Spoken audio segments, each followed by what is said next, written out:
3, 2, 1, and stop.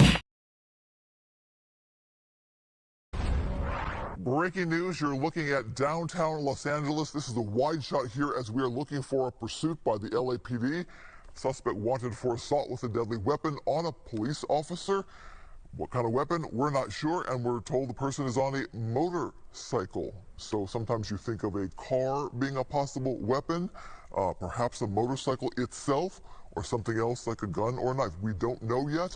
We are trying to follow this pursuit. As you might imagine, with a motorcycle, this person could ditch out anywhere, go into a garage, or maybe on the freeway. We're taking a look here at the freeway. There you see a string of police cars there jumping on the freeway there to the right. I just saw that there. Not sure. Is that our guy? Is that our guy? Okay.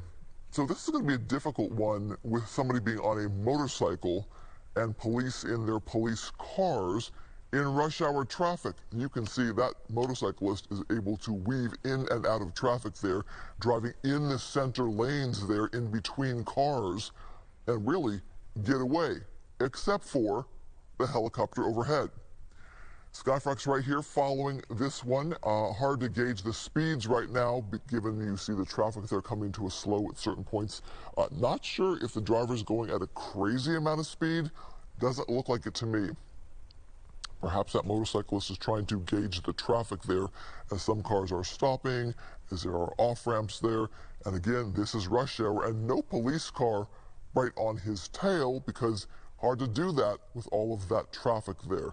There's kind of an open pocket, but I'm guessing police might be too far behind unless they jump in and get around some of these vehicles.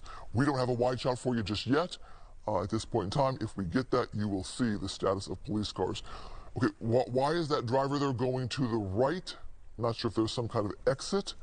Yeah, I'm guessing that driver might be looking to exit the freeway or go to a different freeway. Downtown, the Ritz-Carlton right there. So if you know the downtown LA area, you know the Ritz-Carlton. It's by the JW Marriott.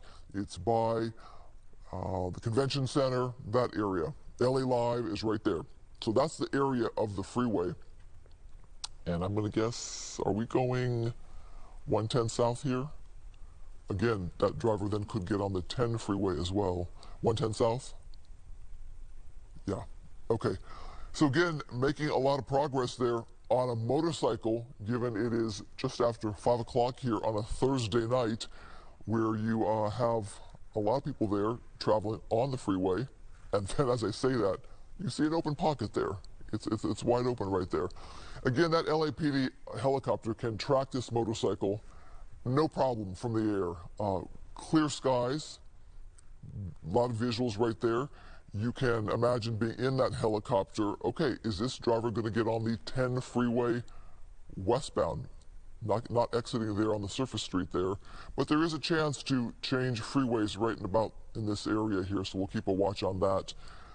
Again, I mentioned all of the traffic, and then you see a pretty wide open spot there. Obviously, LAPD officers could jump on any of the ramps here and get into place onto the freeway or CHP, but this was an LAPD want right here. Dangerous when you think of somebody trying to escape on a motorcycle. The speeds there aren't overly crazy for the freeway, about 60 miles per hour, give or take. And I'm trying to see again, is this person going to exit and go on to a different freeway or stay on the 110 south? I take this route a lot, so I'm trying to determine which way this person is going. You're watching Fox 11 News here, and we are beginning with a pursuit on a Thursday night, a man on a motorcycle. And you wonder where this person thinks they're going to go with this bike. It was in the downtown area on surface streets, I believe, and here on the freeway trying to get away from police. I gotta think this person can sense those helicopters overhead, because you have not only the police helicopters, you have the media helicopters. So this driver here headed toward the South LA area from downtown, exiting. All right, here we go. Surface streets right here. This is Adams and Normandy area right there off the 10 freeway. And surface streets might even be busier during rush hour here. Let's see if this driver abides by any of the lights or street signs. And there we go on those surface streets. I know myself in this area, I get tangled up sometimes and can't get back on a freeway easily. So this person might be choosing to go in the traffic on a surface street for a reason.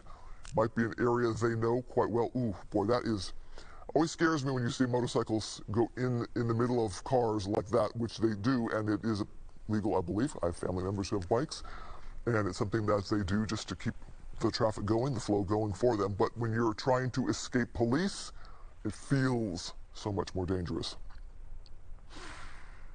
So here we go on Western Avenue and Venice. It's the Harvard Heights area. And from our shot here, we haven't seen police passing a bicyclist, though. Looks like an electric bike there. We haven't seen police in our shot here, but now that you're on surface streets, you might see an LAPD car even on a side street getting a glimpse of this pursuit from a side street. Not sure if CHP had decided to jump onto this pursuit on the freeway or LAPD staying with this one. Again, this is assault with a deadly weapon want on this pursuit here.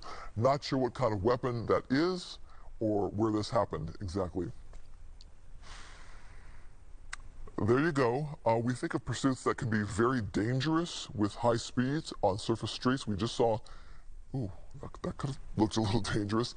We just saw, yeah, some people on bicycles on the side of the street there. There could be pedestrians in the crosswalk. Obviously, with a bike, you can maneuver around people quickly and easily. I'm wondering, we think of how can police bring a pursuit to an end. Would they even spike strip a motorcycle? We'd have to ask our police specialists about that. I can't even think of a pit maneuver. Oh, pedestrian right there, and traffic. Okay. So this started in Boyle Heights. We're not too far from Boyle Heights. We are in the mid-city area, which is to the west, I would say, give or take, of Boyle Heights. And we are on surface streets here. Not sure if this motorcyclist knows the area well or not, is looking for a place to ditch out, to hide the bike, jump off the bike, park it and go. Here is a wider shot there. You see a police car to the left of your screen. Not sure if they're part of the pursuit. Then they're to the right, one coming at a fairly high rate of speed. Okay, did this person go into a garage? It looks like that's the case here. So you saw police go into that garage. They're very scary. If there's a person, a pedestrian, somebody walking to their car, you don't want to have them carjacked or hurt. I'm guessing this person is thinking of ditching that bike and making a run for it. They can obviously make more ground in that garage quickly, quicker than perhaps a police vehicle. But there you have police there watching that entryway into that parking garage at Oxford Avenue and Olympic Boulevard. We are hearing the business is the Koreatown Galleria, which means there could be a lot of shops. There could be a lot of shoppers walking to their car as well. Again, obviously, we can't tell you what's going on in that garage because we don't have a visual there for you. But that's what happened. You can see police cars in the front, and on the left-hand side, I saw a car also. Perhaps that's guarding another entrance there. Yeah, there you go. Let's bring in our police expert, Dennis Zine. Dennis, we have no eyes and ears right now, so I can only imagine what's going on. You have a motorcycle here who went into a garage during a pursuit. Your thoughts on how police handle this one? Well, what they will do is bring units into the surrounding perimeter, block the entrance and exits, and identify and hopefully apprehend the individual. Oftentimes they'll abandon the car, take off on foot. But if they're in that parking structure, they'll bring units around as we see them now converging on the scene, and they'll block every entrance, and then they'll do a foot search. Once they have this place secured, they'll do a foot search to find out where the suspect is inside the facility. We're looking at some movement of some officers. I don't know if they're getting a tip on somebody or they have a lead on somebody, but there they go. You know, we were talking about, what is that? Somebody on a roof? Oh my goodness. Is that our motorcyclist, or is that just a looky-loo type person? It looks similar to the outfit the person was wearing, but many of us wear dark pants and a dark t-shirt type look. Could be just a looky-loo person, but it's an interesting visual when the helicopters are right overhead. We're not focusing too much on that, so I'm guessing that's just perhaps somebody who wants to see what's going on. Dennis, my question for you is, this is a Koreatown Galleria. That means there are likely shoppers. That's got to be concerning for police. Well, we want to safeguard the public. Number one concern is to safeguard the public and obviously apprehend the suspect, take them into custody. We have the individual for assault on a police officer, which is a very serious crime. So they want to apprehend this individual as quickly as possible at the same time, safeguard the public that's utilizing that particular facility. It looks like a large garage, multi-story. So what they'll do is a foot search inside. Once they secure the outside, then they'll do a foot search inside to try and apprehend, unless the individual escapes. But once they surround the building and get all the entrance exits secure, then they'll start a search within the facility, bringing units from adjoining divisions. It looks like they've got units still converging on that particular garage, which is a large facility. And at this time, a lot of people getting out of work and want to get in their car and go home. Dennis, so there'll be blocks from doing that. Let's watch here that video there on your screen here, the big shot where we see where we lose that motorcyclist and he enters that Koreatown Galleria. And we are looking at the scene here where police are looking for the person on that motorcycle who went into that garage. So there you have the person there on the streets here. And then we lose them as they ditch out into the garage there on Oxford and Olympic Boulevard in the Mid-City area. I'm not sure what kind of shops are there. I don't know if there's a clothing store, if that person might try to ditch into a store and change their appearance. Thoughts, Dennis?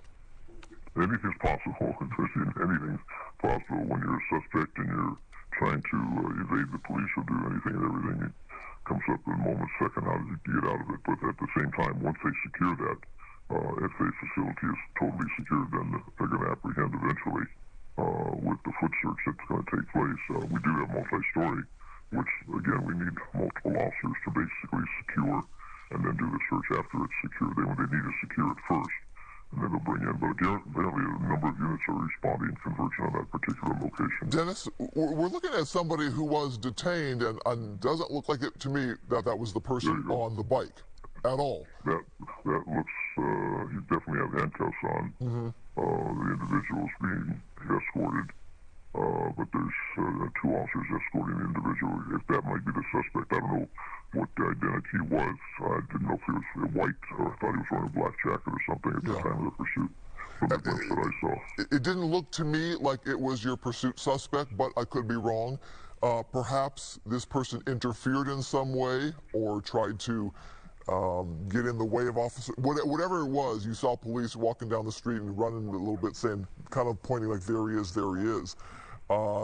Not sure if that's our person in the pursuit, so we'll keep watching this here. I can tell you, looking at the website for the Koreatown Galleria, from the outside you see a garage. The inside, it is a two-story mall-type appearance with a lot of shops. There's a music store, there's a food gallery, there's a beauty store, there's a market. It's one of those places where once you get inside, there's a lot to see and a lot to do.